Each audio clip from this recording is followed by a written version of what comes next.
Welcome to Gross Anatomy.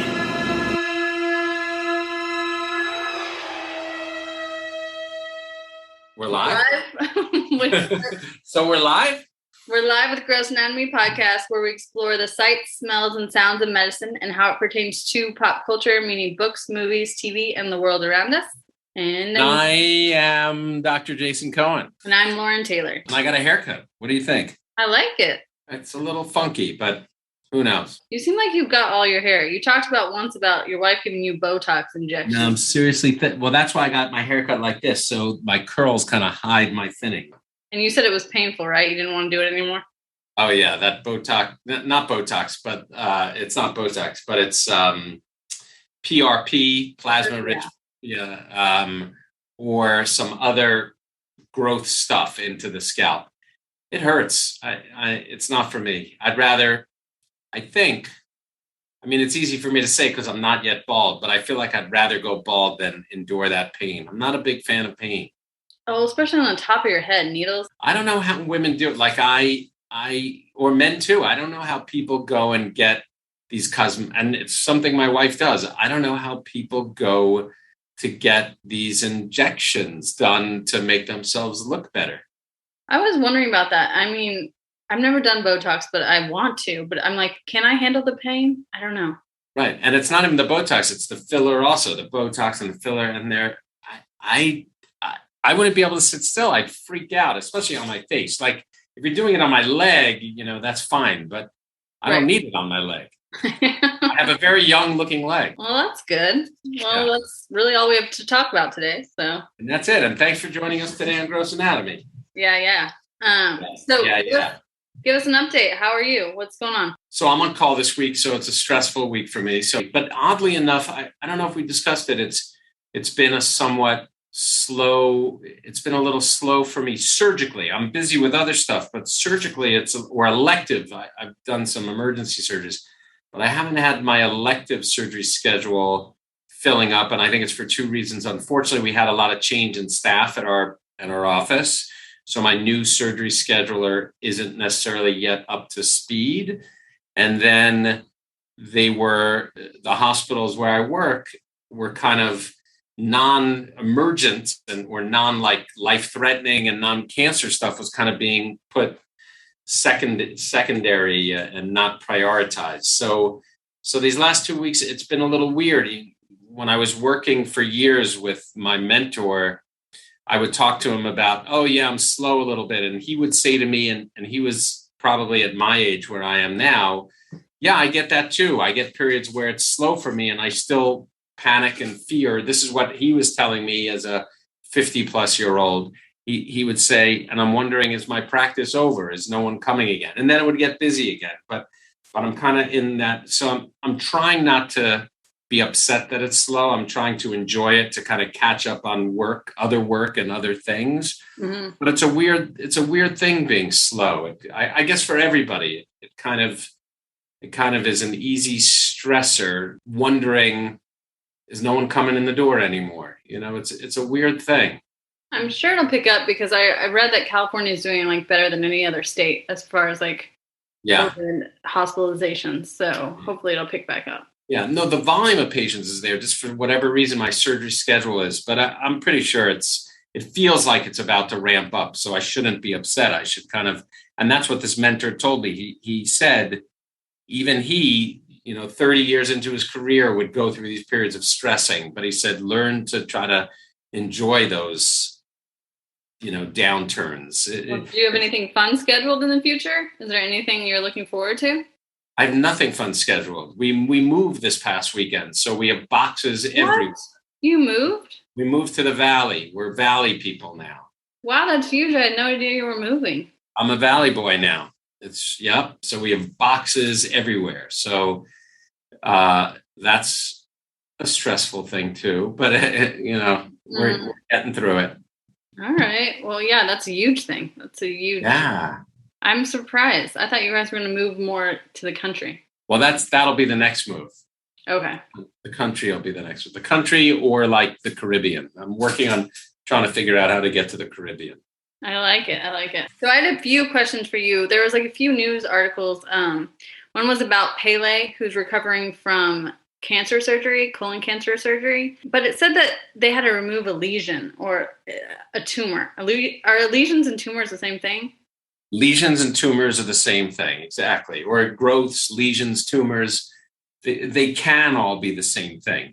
And they don't all necessarily mean cancer. They can mean cancer, but they could be benign. They could be non-cancerous too. Okay. Yeah, because it didn't say if he had cancer or not. So I was confused, but they made it seem like he was in intensive care. So I assumed it was colon cancer, but I guess it's not. Well, we don't know. We were trying to kind of figure that out. Pelé, who was a great soccer hero and a 3-time World Cup winner from Brazil. He's known as the king there. He's 80 years old. So he said that because of COVID, he didn't have his regular checkup because you're supposed to get screened every year after the age of 45 now? Somewhere between 40 and 50, kind of depending. Yeah. Depending on extensive different factors and things like that. Yeah. So every year you're supposed to get a colonoscopy, or he didn't? Not necessarily every year. You're supposed to get a screening, and then based on what is found, it's not like mammogram. Mammogram you got to do every year. You get a screening colonoscopy at a certain age, and then depending on what's found, you may have to come back a year later, but it could be 2 years, could be 3 years, could be 5 years, could be 10 years. It all kind of depends on what the findings are and then what your risks are. Okay. Well, he said he put off what he was supposed to do, and then they found this tumor. Supposedly, according to his daughter, he's recovering well, and I still can't figure out if it was cancer or not. Right, and there's very little in the media, in the news, as to what it was, so it's really hard. But most likely, it was some kind of colon cancer, is my guess. That was removed, and hopefully, he's doing okay. And if your family has it, like if your dad died from colon cancer, would you have to go every year, like starting from 40? Yeah, you definitely would start sooner. Part of it is based on how old, like if your dad had colon cancer at age 90, it doesn't necessarily that much increase your risk. But if your dad had colon cancer at 30, then you need a colonoscopy at 30 as well. Got it. And then what exactly happens during like just a routine screening, like before a colonoscopy? They just check you? So or is a screening a colonoscopy? Screening typically is that colonoscopy. You'll meet the doctor first in an appointment, usually to plan the colonoscopy, and you'll go over risk factors and all of that. And then after you meet the doctor will give you the prep to take the night before the colonoscopy. And I've had a couple colonoscopies already, and you drink, usually it's some kind of liquid. There are powders that you could put into liquids too, but it's usually some kind of liquid that you drink. The day before the colonoscopy, you're supposed to only be on a liquid diet usually as of afternoon, but sometimes even the whole day. They just want you on liquids, so that basically the goal is to make you have no poop in your colon, and whatever's in there hopefully is just liquid and clear liquids. Nothing that'll be dark, that'll obscure what there is to see, because we have poop normally and we want to clean all that out. So you drink this drink that basically makes you poop your brains out, and eventually you're just pooping out water. It's like diarrhea galore kind of thing. And it happens fast. You drink this drink quickly and then it's amazing how it comes on. Nobody ever talks about that part. Yeah, it's shocking if you do it right, if you do it fast. Although there are people who have real major constipation issues and have trouble moving their bowels. And sometimes those patients don't actually, despite the prep, don't get a good clean out. And then the colonoscopy is not as effective. And sometimes they have to do it again and do it, an extra double kind of clean out. But it's amazing that clean out that you get. And it's funny. You actually, people do these cleanses and weird stuff. I kind of could understand it a little bit because you feel so clean, like you're just pooping water, and it's like to some degree there's like a good feeling to it. You kind of feel lighter and clean a little bit, which is really interesting. And then you go in the day of the procedure, and these days it's usually you're asleep. Although I hear stories sometimes of a person being awake or somewhat awake during it. but it's twilight though. They give you something that puts you out, but it's usually not a general anesthesia, but you're asleep for it. And then they put this scope, this long, narrow tube that has a camera, and it's then put onto a monitor. So the doctor doing it is kind of watching it on TV as they're putting this giant scope up your butt while you're out. So you really don't feel it. And then you wake up and you're done. And so my most recent colonoscopy, I had, it was one of my partners doing it. And they said to me before putting me to sleep, they're like, okay, what kind of music should we listen to, while we're doing it? And I said, Frank Sinatra, of course. And so I went to sleep, and then, and they had some Sinatra playing while they were putting me to sleep. But I'm sure as soon as I was asleep, they changed the music, because somehow I woke up thinking and singing in my head Katy Perry. So at some point, and I don't think it was just random Katy Perry. At some point, they must have switched it to kind of pop music, and Katy Perry must have been on. So, which is fine. I like Katy Perry a lot, actually. I'm a big fan. So, but it was weird. I went to sleep thinking Sinatra, and I woke up singing Katy Perry. That is funny. And then, so do you know, like, the chance if you have colon cancer of like recurrence? Are there like those kind of numbers? Like, have you seen people get cured and then get it again? Yeah, luckily colon cancer is a fairly curative cancer. In the scheme of cancers, it's pretty curative, as long as it's caught, in one of the early stages. And the amazing thing is even when colon cancer is caught in a later stage, it's usually not like other cancers where you're dead right away, although you can be. There's a lot of medical treatments and surgeries and procedures, mostly chemotherapies and different things like that, that could keep people alive and well for a long time. So it's really, most of the time, it's not like an automatic death sentence unless it's really late or they just have a more aggressive or bad form of colon cancer. It's rare when it's fatal. I have some patients who have had late stage colon cancers, and they're still doing fine, at least 5 to 10 years out, and still with a quality of life. And so it's pretty amazing. That is amazing. Is that just because treatments have like advanced too? Treatment is definitely advanced, I think, on all levels, surgical and chemotherapies, and there's a lot of different ones. And I think I may have talked about it on previous podcasts that with all forms of treatments when it comes to cancer, you don't need a home run. I'm pretty sure that oncologist who was treating my dad said, you just need a lot of base hits, the baseball analogy, and you could win a game with base hits. So as long as you have something that works for a little bit, you use that, then that maybe stops working and you switch to another thing. And the nice thing with colon cancer is there are a lot of different things that work. Okay. Maybe not cure, but work, to keep you around for a long time. No, that is good news. Haley, I guess hopefully he'll be fine. Hopefully he'll be fine. And it's interesting that, that actor Chadwick Boseman. Oh yeah, that's where we talked about it before a little bit. We did. I feel like, yeah, he was so young. I think he was, what was he, like 43? And I didn't treat him. And I know nothing about what happened to him, but one of, probably a combination of two things. He probably, for whatever reason, had a really aggressive form of colon cancer, but it wouldn't surprise me if somehow it was picked up kind of late, which is sometimes what could happen.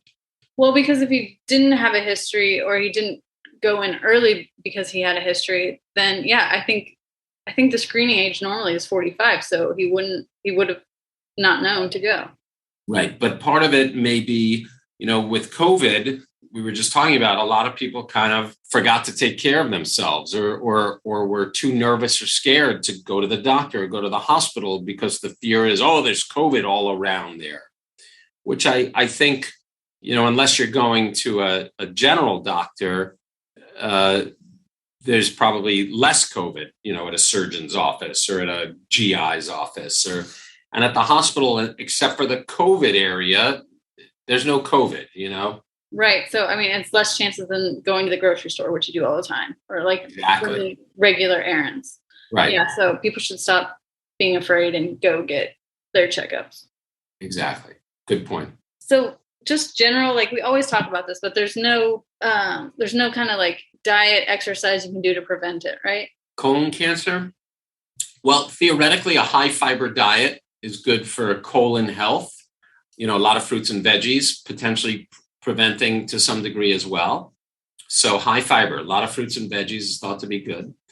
Other than that, not necessarily. So do you think we're doing a good job in America as far as like detecting colon cancer earlier? Like, do you feel like we're making progress? Yes and no. I think we are in America doing okay with screening colonoscopies, just like we do mammograms and things like that. But the rise of cancers is happening, and in younger and younger people. And I don't know if that's an environmental thing or, it's certainly got to be a combination of. That is so interesting. I didn't know that it was younger and younger. I know we talked about Chadwick Boseman, but I didn't know that I know they lowered the age for screenings. And it's crazy. That's what they always say. It could be environmental, but then you never hear anything more than that. It's like, I don't know who's studying this or if there's anyone we can talk to and bring on the podcast. But not just environmental, it's diet also. Mm-hmm. And sedentary lifestyle and diet and all of that stuff. Okay. I hate to hear that it's happening to younger people. It is. Also in the news, Amy Schumer just this week, she had endometriosis. I have to say it really slowly. Very good. You got that right. Yes. And so I've heard of this often, but I didn't really know what it was. Like, I didn't know it was like tissue growing. Can you explain it to our audience, like what it is and what it looks like? Yeah. So it basically the lining of the uterus has what's called endometrium. And every month it in a woman who's menstruates, who's of reproductive age, it's constantly changing. It builds up the endometrium, and then if you don't get pregnant, you get your period and it sloughs off, right? And you get your period. And so that lining of the uterus, for whatever reason, we don't totally know why, though that kind of tissue, for whatever reason, could start growing where it's not supposed to grow inside of the abdomen. Anywhere. It could grow anywhere. It could grow on the intestines. It could grow on the outside of the uterus. It could grow on the ovary and the fallopian tubes. It could grow anywhere. And that's basically what it is. And sometimes it's asymptomatic and women have it and never know why, but sometimes for whatever reason, it causes symptoms kind of often maybe around periods too, because it's the same kind of lining and the same kind of tissue. And it starts causing pain. It gets engorged. And I don't think we totally know why it causes pain and symptoms, but some women develop severe debilitating pain from it.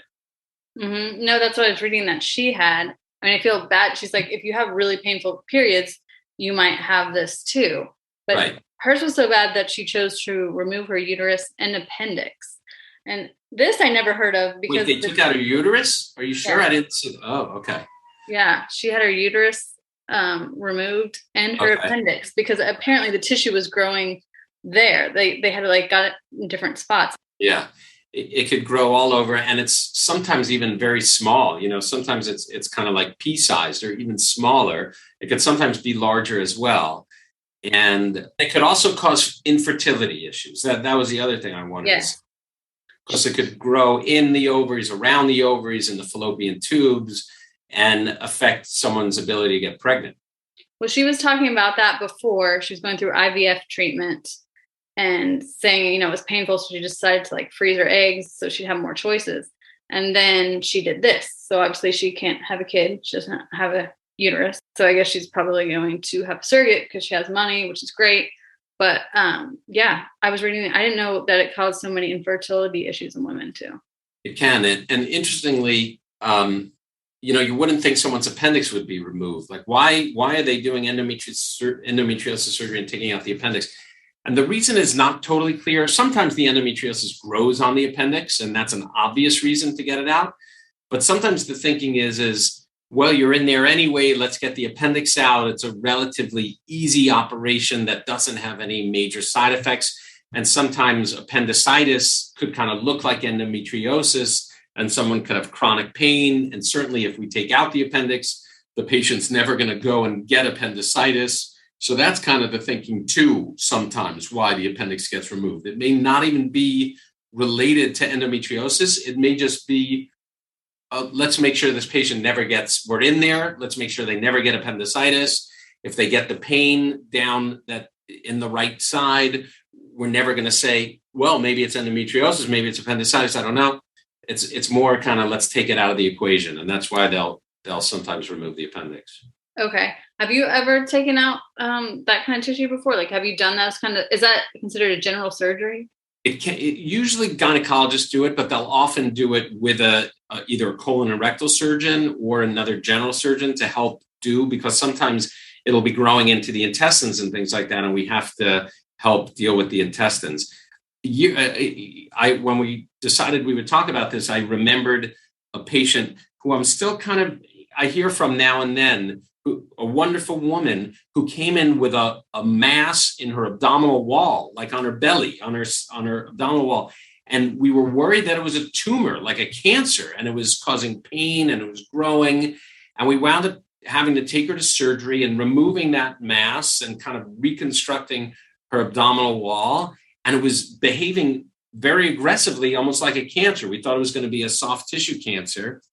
And amazingly, it turned out just to be endometriosis growing in her abdominal wall. I think she had maybe had a C-section, a cesarean section, when one of her kids were born. And somehow that endometriosis seeded into where they closed back up her abdomen when they were closing her cesarean section. And I still remember that. And she was having a lot of pain. And then once we got it out, she was better. Okay, that was going to be a question for you, because I was trying to look up like the rhyme and reason behind it, and they have examples of what they think it could be, but scar tissue was one of them. So I was wondering if you ever saw that. So that woman would have been, her reason was scar tissue. It was clear. Yeah. And she was, her pain was gone once we took care of getting that area out, but it was growing like a tumor into her abdomen. It was impressive.